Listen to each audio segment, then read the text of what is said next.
أما بعد فأعوذ بالله من الشيطان الرجيم بسم الله الرحمن الرحيم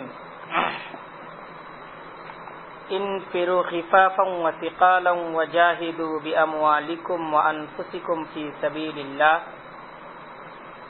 ذلكم خير لكم إن كنتم تعلمون صدق الله العظيم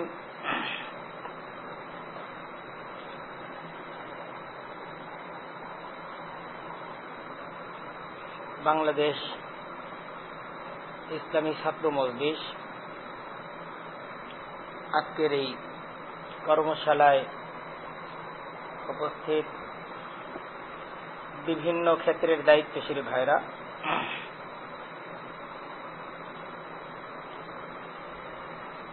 কুরআনে কারীমের সূরা তাওবা থেকে একটি আয়াত আমি উপস্থাপন করেছি। আলোচনার বিষয়বস্তু যে ইসলামী আন্দোলন এবং ইসলামী সংগঠন এটা ঈমানের অপরিহার্য একটা দাবি, একটা দায়িত্ব।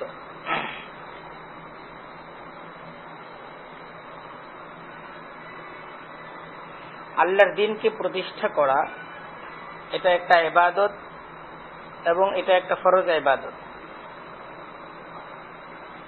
এই দ্বীন প্রতিষ্ঠার দায়িত্বটা এটা দুই পর্যায়ে, এটা কখনো ফরজে আইন, কখনো ফরজে কিফায়া। একজন মুসলমানকে তার নিজের জীবনে এবং তার অধীনস্থদের জীবনে দ্বীন প্রতিষ্ঠা করা এটা ফরজে আইন। এই ক্ষেত্রে যদি অবহেলা হয় সে ব্যক্তিগতভাবে দায়ী হবে। আর মুসলমানদের জন্য তার নিজ সমাজে, রাষ্ট্রে এবং অন্যদের জীবনে দ্বীন প্রতিষ্ঠার চেষ্টা এটা ফরজে কিফায়া। যদি অবহেলা হয় তো সমষ্টিগতভাবে মুসলমানরা দায়ী হবে। তাই মুসলিম রাষ্ট্রের এবং মুসলিম সমাজের সকল পর্যায়ে ইসলামকে প্রতিষ্ঠা করা এটা ইসলাম প্রেমিক সকলেরই প্রচেষ্টা। এই প্রচেষ্টাকে সামনে রেখে অনেকে তালিমে দ্বীনের খেদমতকে আঞ্জাম দিয়ে যাচ্ছেন, অনেকে তাবলীগে দ্বীনের খেদমতকে আঞ্জাম দিয়ে যাচ্ছেন,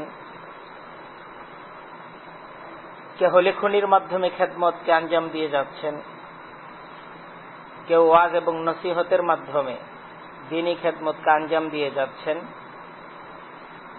সেই সাথে আমরা ইসলামী সংগঠন এবং ইসলামী আন্দোলনের সাথে সম্পৃক্ত হয়ে দ্বীন প্রতিষ্ঠার এই খেদমতকে আঞ্জাম দিয়ে যাচ্ছি।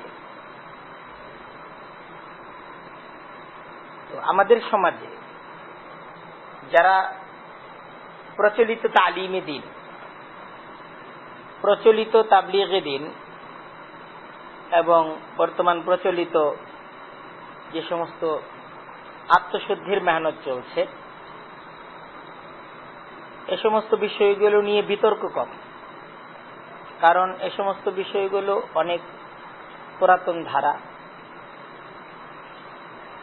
কিন্তু ইসলামী সংগঠন, ইসলামী আন্দোলন, বর্তমান প্রচলিত যে ইসলামী আন্দোলন, ইসলামী সংগঠন, এটাকে কেন্দ্র করে কিছু বিতর্ক, কিছু প্রশ্ন, কিছু বিভ্রান্তি,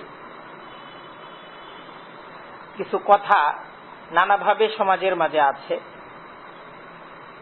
তো এই সমস্ত বিষয়গুলো আমাদের সামনে ক্লিয়ার হওয়া চাই এবং এই বিষয়টা কোরআনের আলোকে, সিরাতের আলোকে আমাদের সামনে পরিষ্কার হওয়া চাই যে আমাদের প্রচলিত ইসলামী আন্দোলন, ইসলামী সংগঠন এটাও ঈমানের অপরিহার্য একটা দাবি এবং ঈমানের অপরিহার্য একটা দায়িত্ব এবং জিম্মাদারি। আমরা আমাদের সংক্ষিপ্ত আলোচনায় এই বিষয়টাকে বোঝার চেষ্টা করব ইনশাআল্লাহ। আমরা যদি দেখি দিন প্রতিষ্ঠার ক্ষেত্রে নবী করিম সাল্লাল্লাহু আলাইহি ওয়াসাল্লাম দিন প্রতিষ্ঠার ক্ষেত্রে তার কার্যক্রম কি ছিল, তো প্রাথমিকভাবে এই বিষয়টা আসবে, আমরা এই বিষয়টা পাব যে দিন প্রতিষ্ঠার ক্ষেত্রে রাসূলুল্লাহ সাল্লাল্লাহু আলাইহি ওয়াসাল্লাম তার মাধ্যম ছিল দাওয়া ইলাল্লাহ।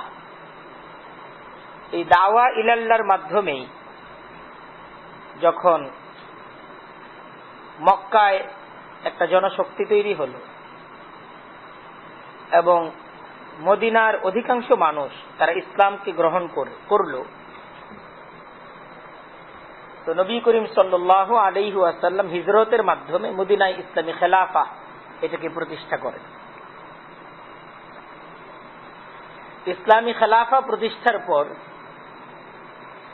রাসূলুল্লাহ সাল্লাল্লাহু আলাইহি ওয়াসাল্লাম তিনি ওয়াহয়ে ইলাহির মাধ্যমে আল্লাহ তাআলার পক্ষ থেকে আসা দিক নির্দেশনার মাধ্যমে মদিনায় একটা ইসলামী শাসন ব্যবস্থা গড়ে তোলেন। মদিনায় একটি ইসলামী রাষ্ট্র প্রতিষ্ঠা হয়, ইসলামী খেলাফা প্রতিষ্ঠিত হয়। জিহাদ ফি সাবিলিল্লাহ এবং কিতাল ফি সাবিলিল্লাহর মাধ্যমে মদিনার এই ইসলামী রাষ্ট্র, মদিনার এই ইসলামী খেলাফা, এটার হেফাজত, এটার সুরক্ষার ব্যবস্থাপনা নিশ্চিত করা হয় এবং ইসলামী খেলাফার যে জিম্মাদারি এবং ইসলামী খেলাফার যে শিক্ষা, এটাকে সর্বত্র ছড়িয়ে দেওয়া হয়। তো নবী করিম সাল্লাল্লাহু আলাইহি ওয়াসাল্লাম তার ওয়াফাতের পর খোলাফায়ে রাশিদিন দিন প্রতিষ্ঠার ক্ষেত্রে, দিন সুরক্ষার ক্ষেত্রে তাদের কার্যক্রম আমরা এমনই দেখতে পাই যে তাবলীগে দিন এবং তালিমে দিন, দাওয়াহ এবং তালিম, দিন প্রচারের ক্ষেত্রে, দিনকে ছড়িয়ে দেওয়ার ক্ষেত্রে এই দুইটা মাধ্যম ব্যাপকভাবে, এই দুইটা মাধ্যমে কাজ হয় এবং দ্বীনের হেফাজত, দ্বীনের সুরক্ষায় জিহাদ ফি সাবিলিল্লাহ এবং কিতাল ফি সাবিলিল্লাহর এই জিম্মাদারি তারা আঞ্জাম দেন। পরবর্তী সময়ে খোলাফায়ে রাশেদার পর তখনও সাহাবা একরাম পৃথিবীতে দীর্ঘ সময় পর্যন্ত তাদের অবস্থান ছিল। সাহাবা একরামদের যুগ শেষ হওয়ার পর তাবেঈনদের যুগ, তারপর তাবেঈনদের যুগ, এই সমস্ত যুগগুলোতে এই বিষয়টা দেখা যায় যে ইসলামী প্রশাসনে নানা ধরনের অন্যায় এবং নানা ধরনের ভুল ত্রুটি, এই সমস্ত কর্মকাণ্ডের প্রসার ঘটতে থাকে। রাজন্য বর্গের মাঝে নানা ধরনের অনিয়ম এটা প্রকাশ পায়। এক্ষেত্রে সাহাবা একরাম তাদের কর্মনীতি, তাবেঈনদের কর্মনীতি, উম্মার দায়িত্বশীলদের কর্মনীতি আমরা যেটা পাই যে তারা আমর বিল মারুফের মাধ্যমে, নেহি আনিল মুনকারের মাধ্যমে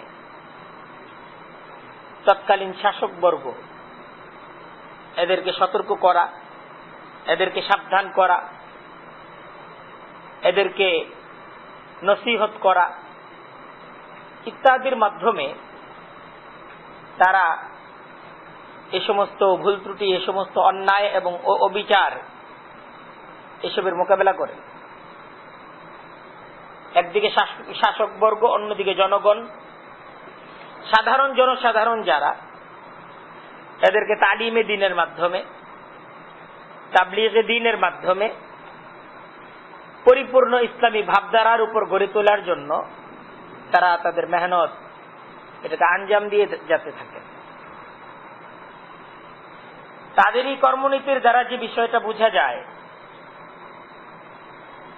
যে একজন মুসলিম শাসক যখন দায়িত্বশীল হবে,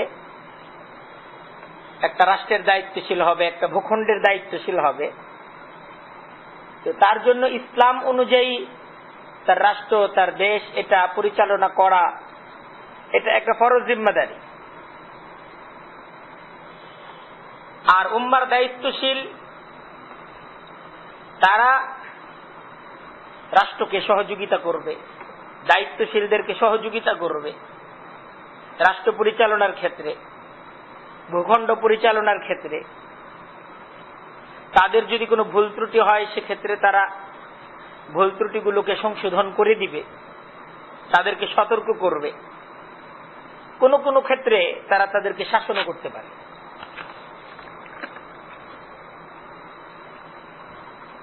তো সব কথার খোলাসা হলো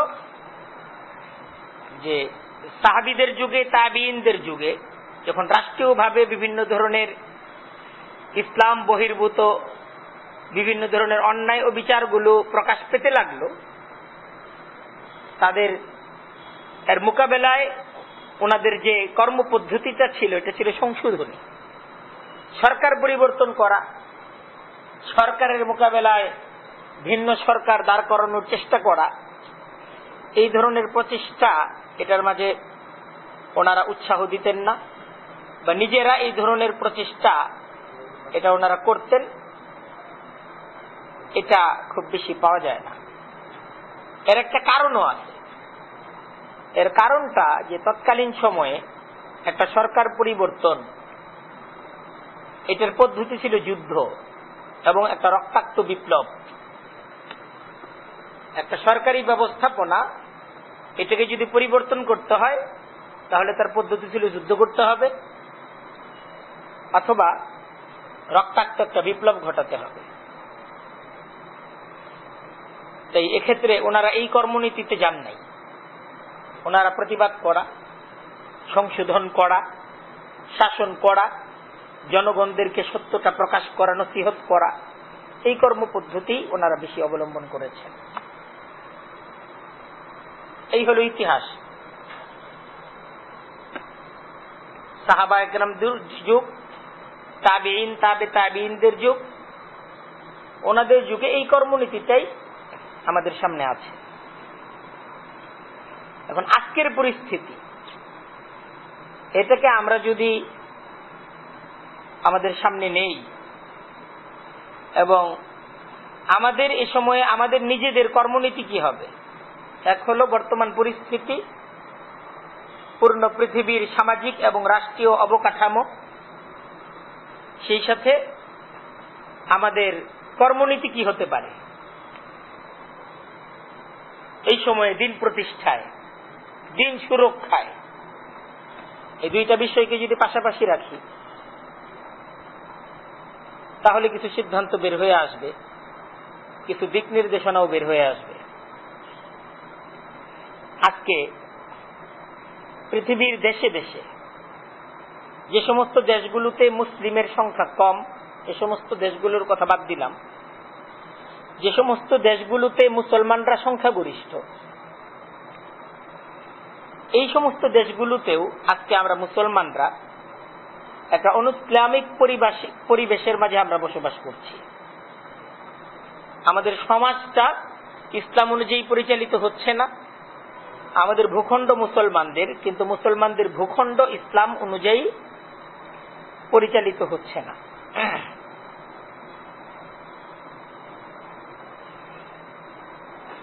বরং আমাদের রাষ্ট্র ক্ষমতায় মুসলমান, দায়িত্বশীল জনগণ সংখ্যাগরিষ্ঠ, তারা মুসলমান। তাই কোন মুসলমান যখন রাষ্ট্র ক্ষমতায় বা কোন ভূখণ্ডের দায়িত্বশীল হবে, তার জন্য তো এটা ফরজ যে সুন্নতে মুহাম্মাদী অনুযায়ী সে রাষ্ট্র পরিচালনা করবে, তার জন্য তো এটা ফরজ। কিন্তু দেখা যাচ্ছে যে দায়িত্বশীল এরা মুসলমান, কিন্তু এরা ইসলাম অনুযায়ী রাষ্ট্র, তাদের ভূখণ্ড পরিচালনার চিন্তা তারা করছে না।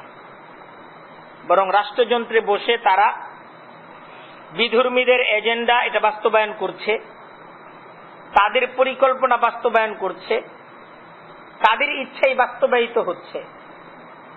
এই জায়গায় সংখ্যাগরিষ্ঠ মুসলমানদের ইচ্ছাও বাস্তবায়িত হচ্ছে না, তাদের ইচ্ছা কেউ জানছে না, তাদের ইচ্ছা অনুযায়ী রাষ্ট্র পরিচালিত হচ্ছে না। বরং অনিসলামিক কার্যকলাপ মুসলমান সমাজের উপর চাপিয়ে দেওয়া হচ্ছে। বিজাতীয় বিভিন্ন সংস্কৃতি এটা পালনে মুসলমানদেরকে বাধ্য করা হচ্ছে।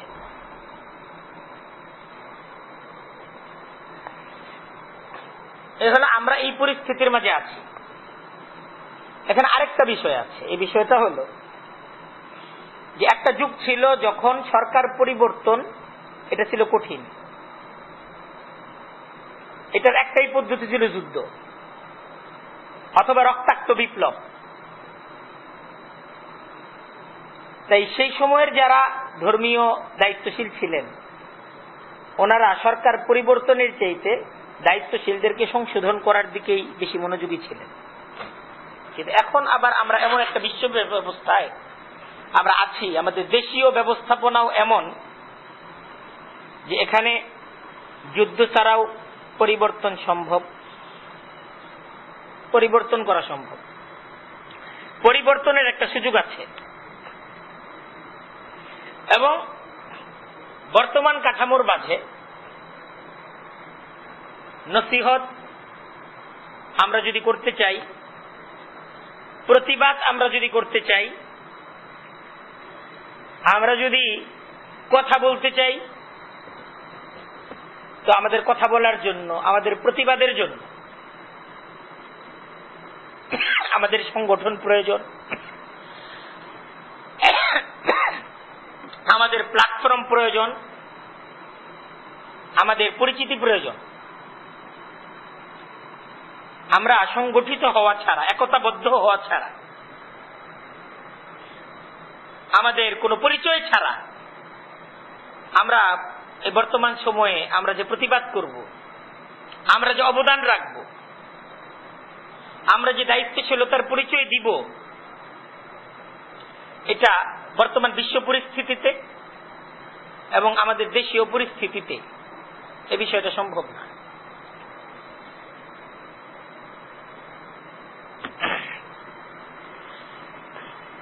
এই দুইটা বিষয়কে সামনে রাখার পর এখন প্রশ্ন যে বর্তমান প্রচলিত যে আন্দোলন, বর্তমান প্রচলিত যে দলীয় ব্যবস্থাপনা, একটা দল থাকা, দলীয় একটা পরিচিতি থাকা, সাংগঠনিক একটা পরিচিতি থাকা এবং এই পরিচিতিকে কাজে লাগিয়ে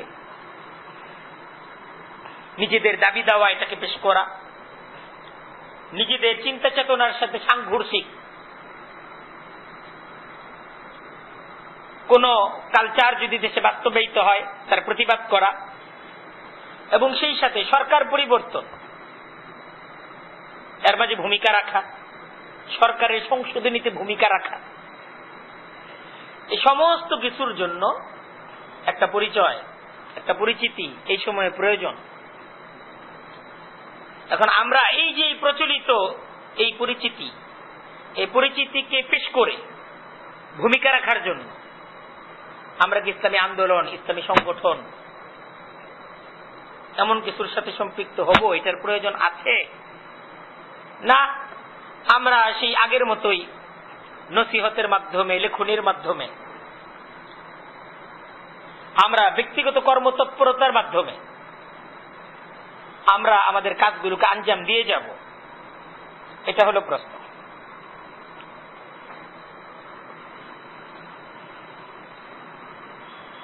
তো একটা বিষয় তো আছেই যে এই ধরনের সাংগঠনিক কার্যক্রম এবং এই ধরনের তৎপরতার কোন নজির বা কোন দৃষ্টান্ত এটা আমাদের পূর্বসূরীদের মাঝে পাওয়া যায় না। ওনারা যেইভাবে লেখনির মাধ্যমে, নসিহতের মাধ্যমে তারা তাদের জিম্মাদারি পালন করেছেন, আমরা সেই পদ্ধতি দিয়ে থাকব, আমরা এই পদ্ধতির বাইরে আসব না।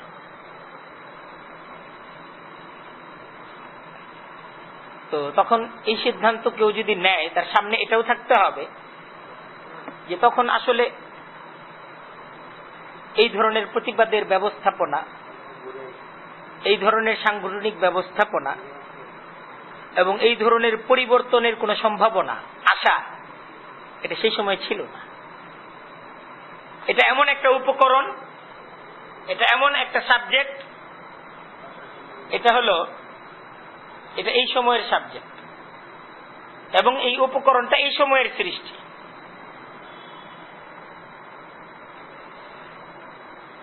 সেই সাথে আমাদেরকে এটাও সামনে রাখতে হবে, এটাও ভাবতে হবে যে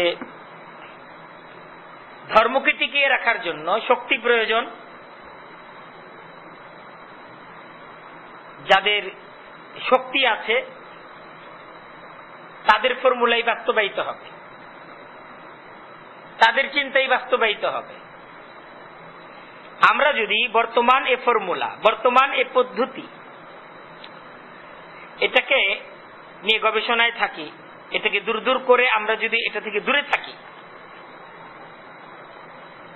তাহলে আমরা দেখতে পাচ্ছি যে আমাদের এই অবহেলা, আমাদের এই কাজের মধ্যে এই অমনোযোগিতা এবং এটাকে একটি দ্বীনি জিম্মাদারি মনে না করার কারণে আমাদের বিপরীত শক্তিগুলো তারা তাদের কার্যক্রমের মাধ্যমে রাষ্ট্র শক্তিকে ব্যবহার করে, সাংগঠনিক শক্তিকে ব্যবহার করে, তারা তাদের শক্তি প্রয়োগ করে আমাদের সংখ্যাগরিষ্ঠ মুসলিম দেশে ইসলামী আইন, ইসলামী শিক্ষা, ইসলামী সংস্কৃতি, ইসলামী ভাবধারা একে একে সমস্ত কিছুকে নষ্ট করে দিচ্ছে।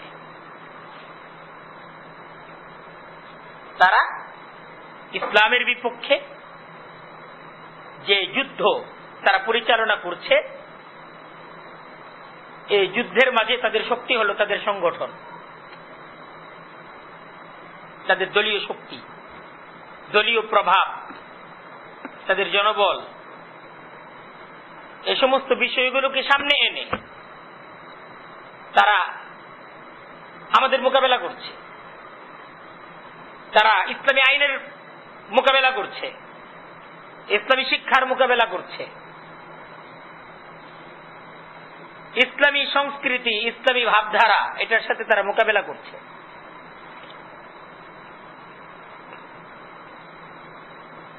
আমরা কখনো আমাদের আইন আঘাতপ্রাপ্ত হচ্ছে, আমরা পেরেশান হচ্ছি, কিন্তু আমরা সংগঠন গড়ে তুলছি না। আমরা সাংগঠনিকভাবে তাদের মোকাবেলা করতে ব্যর্থ হচ্ছি। কখনো আমাদের শিক্ষা আক্রমণের শিকার হচ্ছে,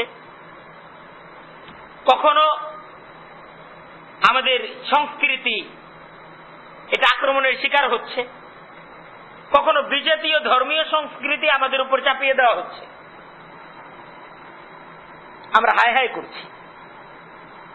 এক্ষেত্রে অবশ্যই আমাদের সামনে থাকা প্রয়োজন যে এই বর্তমান পরিস্থিতিতে আমরা কতটুকু দায়িত্বশীলতার পরিচয় দিচ্ছি, আমাদের কর্তব্য কতটুকু পালন করছি, এবং আমাদের এই আদর্শিকভাবে যারা আমাদের মোকাবেলা করছে তাদের মোকাবেলায় আমাদের যতটুকু সাধ্য ছিল আমরা আমাদের সাধ্য অনুযায়ী আমাদের কাজকে কতটুকু উপস্থাপন করেছি। কোরআন তো বলতেছে ওয়ালাউ আরাদুল খুরুজা, তোমরা যদি আল্লাহর দ্বীন প্রতিষ্ঠার জন্য তোমাদের যদি কিছু করার ইচ্ছাই থেকে থাকে, লাআদ্দু লাহু উদ্দাতা, তাদের যদি বের হওয়ার কোনো ইচ্ছাই থেকে থাকে তাহলে তার প্রস্তুতি কোথায়, কি করেছে তারা?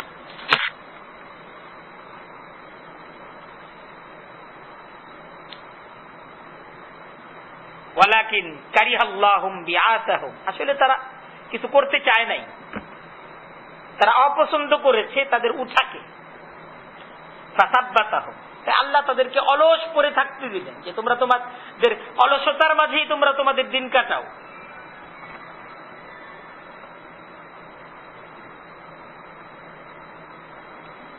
এটা ধর্মীয় গুরুত্বপূর্ণ জিম্মাদারি। এই জিম্মাদারিকে সামনে রেখে কোরআনের হুকুম হলো এই যে ইনফিরু খিফাফান ওয়া সিকালা, যে যখন ইসলামের উপর আঘাত আসছে আঘাত বিভিন্ন পদ্ধতিতে আসতে পারে, নতুন নতুন পদ্ধতি আবিষ্কৃত হবে ইসলামকে আঘাত করার জন্য। আমাদেরকে আমাদের যে মূল ফরজ দিন প্রতিষ্ঠা, এই জিম্মাদারি সামনে নিয়ে আঘাত যেভাবেই আসুক তার মোকাবেলার জন্য আমাদেরকে সেইভাবেই প্রস্তুতি গ্রহণ করতে হবে। আজকে বাতিল পন্থীরা যখন আঘাত করার জন্য বিভিন্ন মরণাস্ত্র তৈরি করছে, আমরা কিন্তু তখন বলছি না যে আমাদেরকে যুদ্ধটা তাদের মোকাবেলায় সেই তরবারি দ্বারাই করতে হবে। আমরা কিন্তু তখন বলছি যে সমস্ত মরণাস্ত্রের মোকাবেলায় আমাদের প্রস্তুতিটাও তেমন থাকা চাই।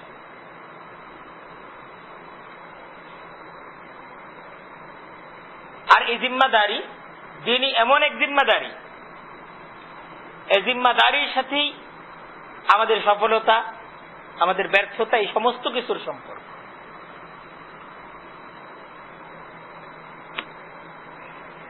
তাই দিন প্রতিষ্ঠা, দিন সুরক্ষার এই সাংগঠনিক কার্যক্রমের অধীনে ইসলামী আন্দোলন এবং ইসলামী সংগঠনের সাথে সম্পৃক্ত হওয়া, এটা এ সময়ের অপরিহার্য এক দিনই ফরিজা।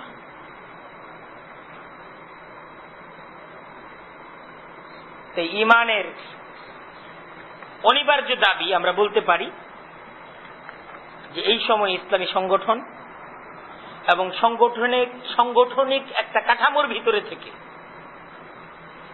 একটা পরিচিতির মাঝে থেকে অবদান রাখা।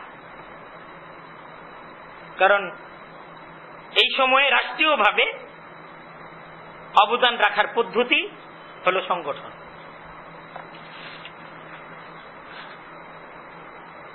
এক্ষেত্রে আরো কিছু বিষয় আমাদের সচেতনতা প্রয়োজন, এটাও আমাদের সামনে রাখতে হবে যে বর্তমান প্রচলিত আধুনিক সাংগঠনিক শক্তি বৃদ্ধির জন্য যে সমস্ত উপকরণগুলো আছে, আমরা কি এ সমস্ত উপকরণগুলো ব্যবহার করব, বা কোনটি ব্যবহার করব কোনটি করব না, ইসলামের আলোকে আমাদেরকে সে ব্যাপারে সিদ্ধান্ত গ্রহণ করতে হবে, কুরআন সুন্নাহর আলোকে। কারণ প্রচলিত পদ্ধতিতে দিন প্রতিষ্ঠার এ সংগ্রামে নানা বেনারে অনেকেই নিজেদেরকে উপস্থাপন করতে পারে, এবং প্রচলিত এই পদ্ধতিতে সবাই নিজ যে সাংগঠনিক কাঠামো, এটার উপকারিতা, অন্যদের দুর্বলতা, এ সমস্ত বিষয়গুলোকে তুলে ধরবে যে আমাদের এই কাঠামোটা ইসলাম প্রতিষ্ঠার জন্য সবচেয়ে উপযোগী, অন্য কাঠামোগুলো দুর্বল। এ কথাগুলো বিভিন্নভাবে আসবে, কারণ পদ্ধতিটাই এই যে সবাই যে অন্যদেরকে ডাকবে, নিজেদের কাঠামো বা নিজেদের চিন্তা চেতনা এটাকে পেশ করবে সবার সামনে। আমাদের সেক্ষেত্রে খেয়াল রাখতে হবে যে নিজেদের উপযোগিতা, অন্যদের দুর্বলতা প্রকাশ করার ক্ষেত্রে অবশ্যই সাবধানতা অবলম্বন করতে হবে, যেন নিজেদের যে ইসলামী ভ্রাতৃত্ববোধ এটা যেন কোনো অবস্থাতেই আঘাতপ্রাপ্ত না হয়, এ বিষয়ে সাবধান থাকতে হবে। প্রতিবাদের যে সমস্ত উপকরণগুলো আছে,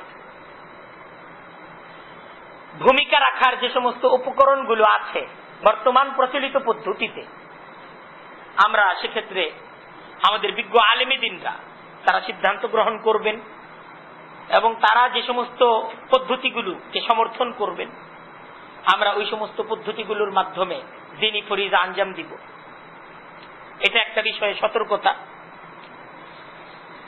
আর আরেকটা বিষয় হলো খুব বেশি সতর্কতা অবলম্বন করা প্রয়োজন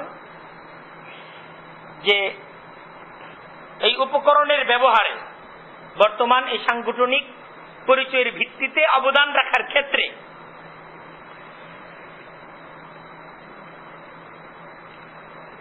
কখনো দল গঠন, কখনো বৃহৎ কোন দলকে সমর্থন করা বা শর্ত সাপেক্ষে কোন দলকে সমর্থন করা, নির্বাচনে অংশগ্রহণ করা, বিভিন্ন ধরনের বিষয়গুলো সামনে আসবে। এবং এই সমস্ত ক্ষেত্রে বিজ্ঞ উলামা একরাম ওনারা মুসলিম উম্মার বৃহত্তর স্বার্থকে সামনে নিয়ে ওনারা ইজতিহাদ করবেন। এবং যেহেতু ইজতিহাদ হবে, এক্ষেত্রে ইখতিলাফ হবে, ভিন্ন মত হবে। এই সমস্ত ভিন্ন মতগুলোকে কেন্দ্র করে পরস্পরের মাঝে যে মুসলিম ভ্রাতৃত্ববোধ, এটা যেন নষ্ট না হয়, কাদা ছড়াছড়ি যেন না হয়, এই সমস্ত বিষয়গুলোতে অবশ্যই সতর্ক থাকতে হবে।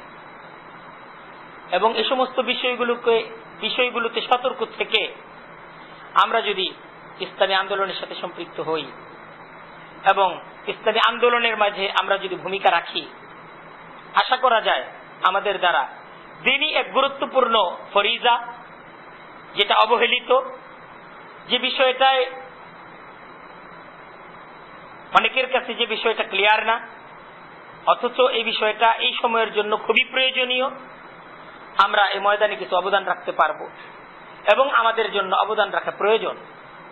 আল্লাহ তাআলা আমাদের সবাইকে তৌফিক দান করুক, আমরা যেন কিছু অবদান রাখতে পারি এবং বিষয়টাকে বুঝতে পারি, এবং এক্ষেত্রে যে সমস্ত বিষয়গুলো আমাদের জানা প্রয়োজন আমরা যেন জানতে পারি।